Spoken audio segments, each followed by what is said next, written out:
sports and basketball analysis with over 70 years combined experience. This is the Bob Ryan and Jeff Goodman podcast. NBA, some college, a little bit of everything. You know, what can I say? But it wasn't going to happen here. It's time for the Bob Ryan, Gary Tanguay Zoom and Pod. Here we go on CLNS Media Networks. Happy Super Bowl to all who celebrate from Fanduel, America's #1 sportsbook. If you're like me, Super Bowl Sunday is all about scoring the best seats on the couch, grabbing your favorite football snacks. Snacks, you mean meals. Placing some super bets. Bob, who you liking? I'm liking the Niners. But it's a toss-up. It's a 50.5 to 49.5 proposition. How do you it's starting to be an American truism. Don't bet against Patrick Mahomes. Agreed. And yet I love McCaffrey. I don't know. I want him to get a ring. And he's just a wonderful player. But they're both, to me, likable teams. There aren't too many villains lurking around. The villainous team has been expunged. The Ravens with the dirty play and the stupid play, and I'm so bad, and they deserve to lose, and that's that. And I was rooting for the Lions, but I was too, but not what a against comeback. See, I was rooting for the Lions, but not against the 49ers. Right. Oh, I understand. If you know what I mean. I was just joining America's, love affair with the Lions. And I know the story.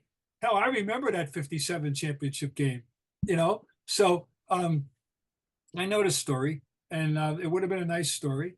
And would have been a more interesting, But people are saying, well, they might be saying it's going to be a less interesting Super Bowl. No, I think the two teams who should be there are there.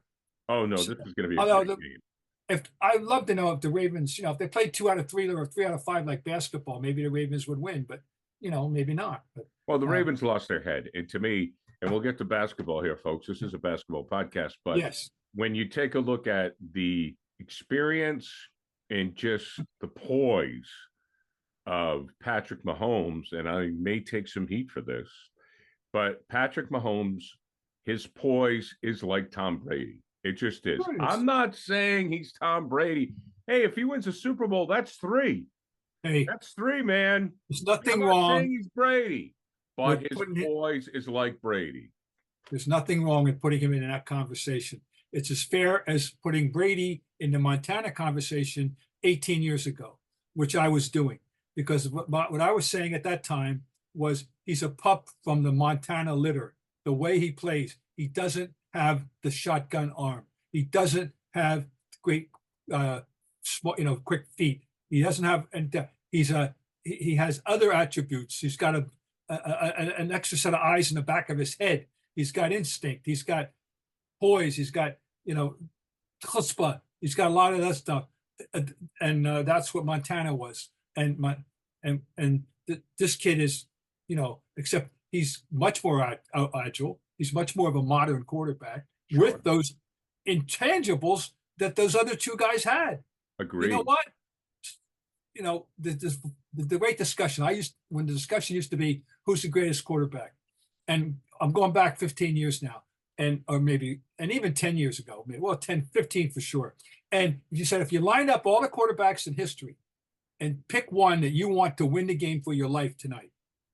I love those kind of discussions, okay? Oh, sure. My answer then would have been John Elway. And the reason was I want a guy who can win the game with both either his arm and or his legs. Well, that eliminates Brady from that discussion. But this kid's in it. If you like my criteria, you may not like my criteria. That's fine. You have your own argument, whoever you are. Okay, there we go. And the final note, I will say, and Travis Kelce and Taylor Swift, dare I say, they're cute together. Moving right along. My wife loves it. It's like, how can you hate on them? Like, don't hate on them. Just enjoy the ride. Kansas City's extremely likable. Don't hate on them. All right, here we go. Okay, Bob. Boy, the Clippers game with the Celtics. Now, when that game went down, I said it is official. The Boston Celtics have a bullseye on their back. And if they come in and the Clippers with some veteran players, as we know, with something to prove, when the Celtics come into town, there are no more easy games for them. And a message was sent. During my travels last week, I opined on the Clippers to anyone who would listen. Watch out. They have figured it out for themselves. The Harden turmoil, it'll come. But right now, he had a bad start with them, and they couldn't figure him out, and he couldn't figure them out, and all that. Well, they figured each other out now. And those three veterans plus Westbrook, they're quality players that they're going to be heard from. That's my new phrase for teams now, that I don't think are going to win the championship, and I don't think they are going to win the championship, but they're going to be heard from. And they had been playing very well of late, and they came in and they dumped all over the Celtics. I think you got to back up, though, the game in Miami, which I said afterward to people, don't overreact. Last night, nobody was beating them. We're going to get to the three right now. Nobody was beating them last night. And then we get to two nights later, and it's like, who are these guys? And the numbers tell. Against the Clippers, they shot 51 for 80 overall. I only took 80 shots to score 143 points. That's got to be close to some kind of record. Well, they were 22 for 40 on threes. They were 29 for 40 on twos. Saturday night, 36 for 100 total, 10 for 40 on threes, and 26 for 60 on twos. And in the first game, when they won, 9 different guys hit a three. 9. And all the starters had either 3 or 4. And apparently there's somebody, you can dig up. I love it when people invent new statistics or new categories. You can invent any statistical category you want. Everyone on the earth, 7 billion people, can each and on have his or her own statistical category that they just created. And the one that was created for them that night, I don't know if you saw it, first team in NBA history, which means since 79-80, because that's when the three came in, that have all 5 starters with 3 field goal, 3 threes, and 3 twos. Oh, okay. There you go. That's the record that someone created for them on Thursday night. Okay. Hey, congratulations. What good did it do them Saturday? Bupkis. Nothing. So don't overreact to the Thursday game and don't overreact to the Saturday game. That's my advice. Happy Super Bowl to all who celebrate from Fanduel, America's #1 sportsbook. Fanduel has so many ways for you to end the season with a W. Not only can you bet on who will win Super Bowl 58, but Fanduel also has bets which players will score a touchdown, how many points will be scored, and so much more. New customers join today and you get $200 in bonus bets if your first bet of $5 or more wins. Just visit fanduel.com/Boston to sign up. That's fanduel.com/Boston. Make every moment more with Fanduel, an official sportsbook partner of the NFL. Will the three cost the Celtics or win the Celtics a championship? Well, that's the open question. I don't think I'm going to say if they win, that'll probably be the reason, and a major reason. If they lose, it may not be the reason because you have defense always. But it'll be a reason, Bob, because it'll be a reason. And what bothers me now is that now they didn't have this option on Saturday because we're going to get to the guy. Porzingis wasn't in the game, right? But if we get to April and May and he's in June and he's healthy and he's playing, and I hope they remember that they have a 7-3 weapon who can help them if there's a little down period, stop the bleeding, throw the ball into the big guy, see what he can do. He knows how to play basketball down there. I've learned that, and I just hope that they utilize him properly, assuming he's in the lineup when the big games come. Well, I wonder if Joe Mazzulla can convince this team to lay off the threes and look down low, because you have to give credit for what Joe's done. But I don't know. I'm not saying this is a fact, but I don't know. I do know that he was Tatum's pick to be the head coach. And if you're the favorite player, if the best player wants you as a head coach, then you're in. What kind of credibility he has with the team to get them to play the 2-ball game, I don't know. No, we don't know. And that's a concern of mine. And it's mine too. That's a very good point. Very good point. We're still, I don't know. The 3 is such a runaway train in the minds of people now. You think it's the equivalent to the run and shoot? Now, just so I got a quick education. Mouse Davis was an AFL coach who developed the run and shoot. And there were and basically it was you went 4 or 5 wide, you went shotgun, and that's what you did every play. They knew you weren't running. They knew what was coming. The San Diego Chargers did it with Dan Fouts. I don't know of a team that won a Super Bowl with it, but is this the equivalent to the run and shoot? I have to give that a little thought. You like that one, huh, Bob? That's a good one, Bob. I wouldn't quite go that far, but it's in the ballpark discussion. I'm thinking, as you're speaking, I'm thinking about talking about 4 wides and no running game, and I'm thinking about an alternative to 3-point shooting is fast breaking.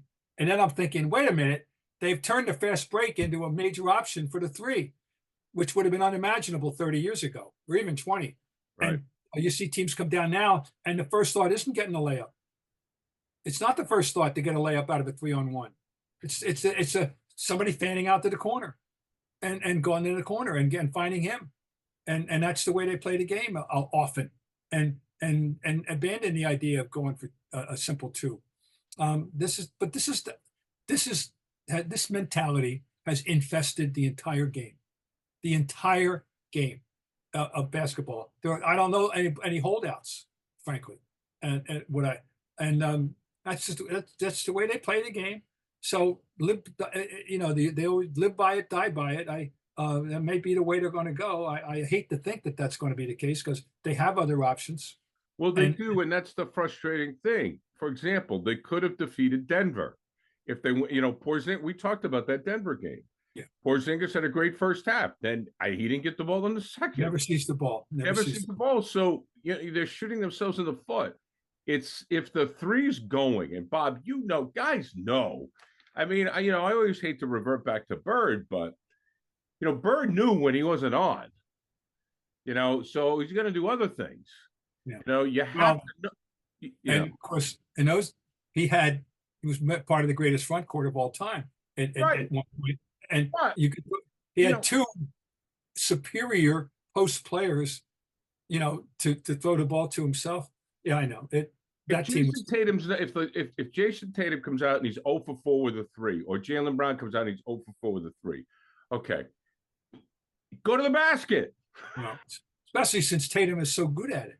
I know, and they are. I know. 6'10", 11. He's so dexterous going to the basket. He's ambidextrous as well. I mean, once in a while, he ought to have a game where he's shooting 8, 15, 16 free throws. But he seldom, 8's a big deal for him usually. Right. And on the basket. But it's. I know. We're preaching. We're preaching to the people. And no one's listening. And we're already, and it's only January, and we're in the broken record department on this story. But the fact is, the team is still good. They're still having a great year, and that they're very much in the mainstream of the league with this mentality. That quite frankly, right. And it's the way the game is being played now. What do you make of Porzingis and the health here? Because he's okay. on the foot. So I'm watching the game, at home.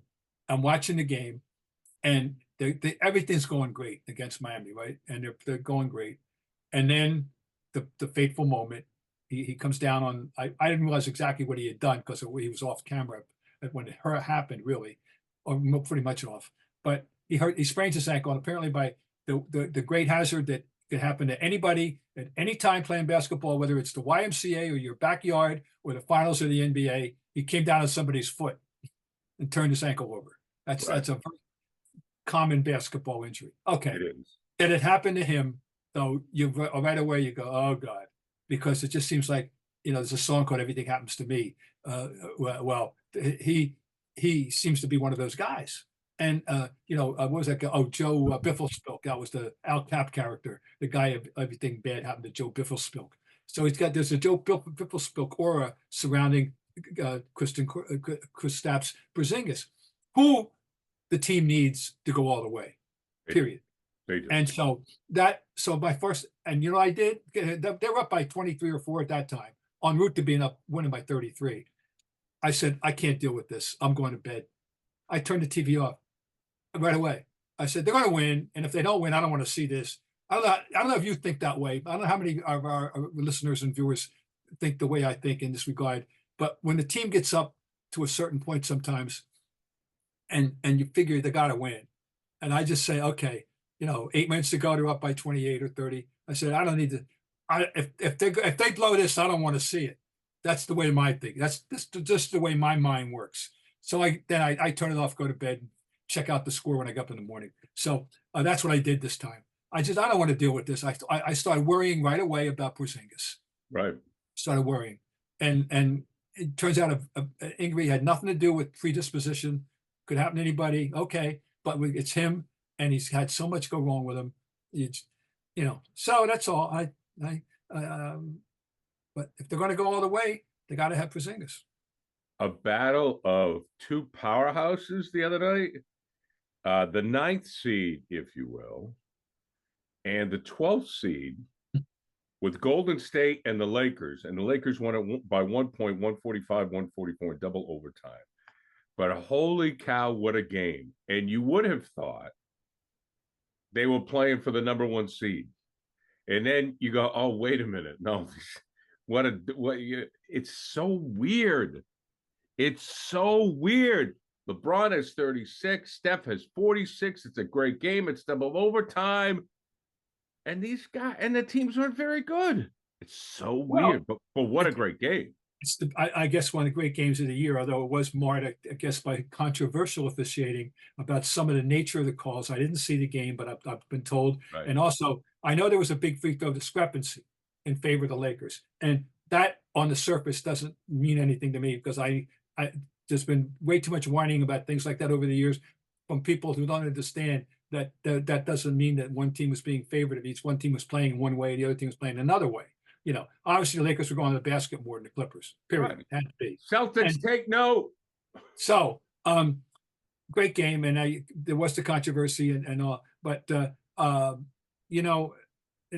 this is why I preach. And we had a great college game the other night in Waco, Texas, a 103-102 or so. TCU beat Baylor, and I did both of the games. To me, are why this nonsense about regular seasons don't matter. People pay money to go to these games to see these great athletes play, and when they put on great shows like that, that's what we're looking for, the competition. So don't give me. Everything isn't about the championship. If you put everything there is in every sport about the championship, you're wasting your time. Anyway, Lakers. I wish I'd seen that game, and of course I could look it up. I'm sure. But that's good. That was for the battle of the crypto.com arena supremacy. You know that. The crypto. Thanks, Bob, for that nugget. I appreciate that. Another team that we've been watching, the Magic, throttle the Suns, and I'm always surprised to see that the Magic are hovering around 500. I expect them to do better than that, but the Suns are a weird team, and they got throttled in this game because they didn't play defense and they didn't rebound. They had won 7 in a row, and then they lost. Then they go and Booker goes for 62 and they lose, and then he goes for 44 and they lose last night. And he's gotten 106 points in the last 2 games, both L's. That's all. Just interesting. Suns had been playing well. They finally had figured themselves out. We all know they got this top-heavy roster.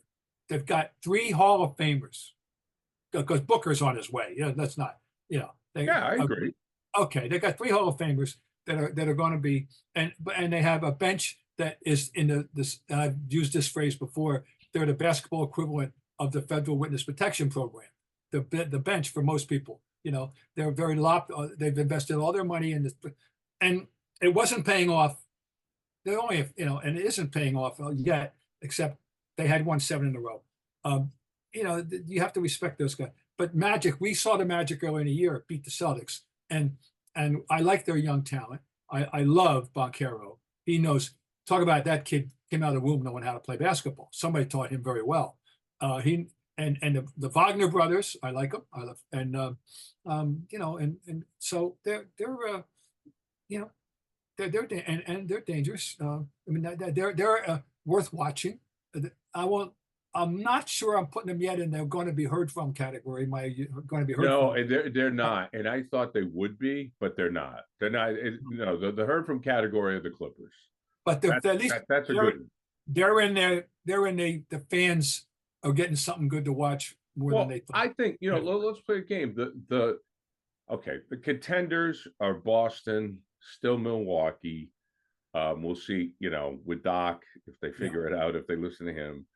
Boston, Milwaukee, Denver.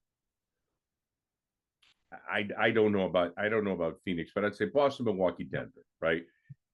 The ones to be heard from would probably be Phoenix, as you mentioned, the Clippers. Would you put Philadelphia and New York? Oh, absolutely. I anytime Embiid takes the floor, now they got a chance to win the game. I'm sorry. I've been wary of Philly. I'm always wary of Philly, and Harris is having, you know, he's an X factor there because he can. Some nights he's really, really, really good, and they got two guys you can count on every night: Embiid and Maxey. Right. And Tobias having a pretty good year. Oh yeah, they're, you know, I have respect for them, and of course we all respect Miami. We just know, you know, that. I forgot about that. What about the Knicks? And the Knicks in there? Oh yes, they could. It's really fallen into place. The Onobi, I don't know if you saw the numbers on Onobi, but since they got him, his plus minus is the greatest of all time over a certain stretch of time ever in history. It's I mean ever. That's how good he's been, and they got 3 of the top 5 plus minuses in the league since he joined the team, because he's had a ripple effect on both Randall and Brunson. Now Randall got hurt the other day, and that's, they got to have him. Of course, there's guys they got to have. I don't know how hurt he is, and Brunson, who, you know, is elevated himself into a no-brainer all-star in my mind. You know, every night if he goes for 40, you don't even blink an eye, let alone 30. So yeah, and the coach, you know, Tibbs, you know, Tibbs is Tibbs, and he's got guys that are listening to him. They're definitely going to be a very stubborn out, I think, this year. Bob is reaching another milestone. Off to, are you going, which Dakota are you going to? North Dakota? Brookings, South Dakota. Okay, Brookings, South Dakota. Okay, explain. What does this mean for the Bob Ryan legacy? I have been to sporting events. First of all, I've been to all 50 states and Puerto Rico.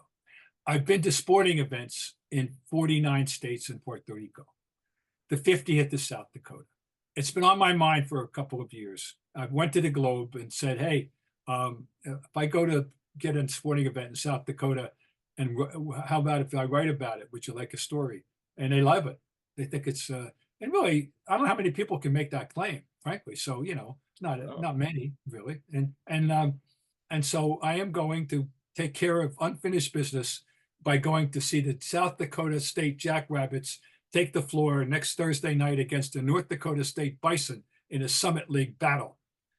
And that's where I'm going to be. And that'll give me 50 states in Puerto Rico where I have seen athletic events. I don't mean not covered, but been to, because it's covered but I have been to 49 states in Puerto Rico for a sporting event. From my home state in Maine, what was the sporting event, or have you been to a number? Well, there's several. Well, the number one would be college basketball. The second one, minor league baseball. This Portland, various incarnations. The main guides I saw. I've been to the Sea Dogs. Old Orchard Beach Sea Dogs. But I've been to basketball at Orono. I've been to basketball. The Pit. Have you been to the Pit? I've been there. I've been to basketball at Fort Kent. Wait a minute. Whoa, slow down. Why did you go to Fort Kent?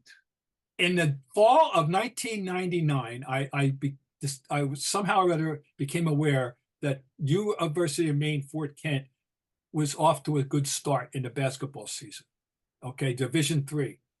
And I looked, I said, my God, Fort Kent, that's where Route 1 starts and ends, of course, in Key West. And so I said, I got to get up there. That I want to go to, and I looked it up, and it's the second northernmost longitude for a educational institution, higher education in America, second only to a school in Bellingham, Washington, which is actually farther north than Fort Kent, Maine. Was it Fort Kent? Was it Fort Kent or Prescott? It was Fort Kent. Well, no, it comes into the story. So I pick up the phone. I call Jim Gresham, the then athletic director at UMaine Fort Kent, and said, "Hi, Bob Ryan, Boston Globe." And he right away says, "Oh, you must want Orono." I guess they get wrong calls all the time, you know. So with the UMaine system, I said, "No, I want you." I said, "I want to come up and see your basketball team." What? I said, "Yeah, I want to see your team. I want to write about you guys." And I said, "But I want to come to a good game." He said, "Well, you want Umpy." Right. And I said, "Huh?" He said, "You want Umpy." Umpy, yeah. Presque Isle, University of Maine, Presque Isle. So I went up there to see them, and I spent 3 days there in Fort Kent, stayed at the North Star Inn, which is a motel, ate at the local restaurant where the patois was franglais in the morning breakfast. And people treated me like gold. I had a wonderful time. The team was a bunch. It was a United Nations team who's had a Croatian point guard. They had a shooting guard from Lowell, Mass, who was 5'6" and who was a Laotian, the only Laotian basketball player I've ever encountered in my life. And they had a bunch of characters, and the coach was from the Bahamas. And no kidding.